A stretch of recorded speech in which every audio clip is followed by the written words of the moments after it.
భారత రాజ్యాంగంగా పిలువబడేటువంటి పారిశ్రామిక విధాన తీర్మానం industrial policies resolution noun as the economic constitution ఇచ్చాడు. ఎకనామిక్ కాన్స్టిట్యూషన్ ఆఫ్ ఇండియాని దేనిని అంటారు అని ఇచ్చాడు.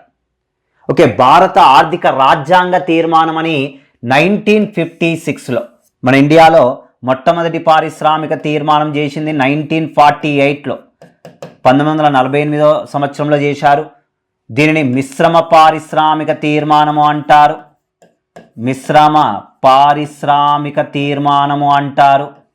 ఈ పారిశ్రామిక తీర్మానంలో పరిశ్రమను 4 రకాలుగా వర్గీకరణ చేశారు. ఆ తర్వాత 1956వ సంవత్సరంలో మరొక తీర్మానం చేశారు. దీనిని భారత ఆర్థిక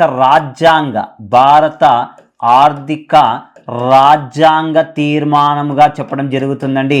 ఎందుకు భారత ఆర్థిక రాజ్యాంగ తీర్మానం అన్నారండి అంటే ఇక్కడ రాజ్యాంగం అనేటువంటి పదము రావటానికి కారణం ఏమిటండి? కాన్స్టిట్యూషన్ అనేటువంటి పదము రావటానికి గల కారణాన్ని కనుక విశ్లేషిస్తే మొదటిది మనకు చేసేటప్పుడు అండి 1948లో అప్పటికి భారత రాజ్యాంగం అనేటువంటిది అమల్లోకి రాలే. భారత రాజ్యాంగం ఎప్పుడు అమల్లోకి వచ్చిందండి?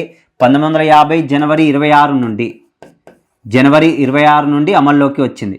1950 కంటే ముందు మొదటిది చేశారు. భారత రాజ్యాంగం అమల్లోకి వచ్చిన తర్వాత చేయబడినటువంటి తీర్మానం 1956 కాబట్టి ఎస్పెషల్లీ మనకు ఇక్కడ రాజ్యాంగం, ఆర్థిక రాజ్యాంగము అనేటువంటి వర్డ్ని యూజ్ చేశాడు. Answer 3-1 is the correct answer.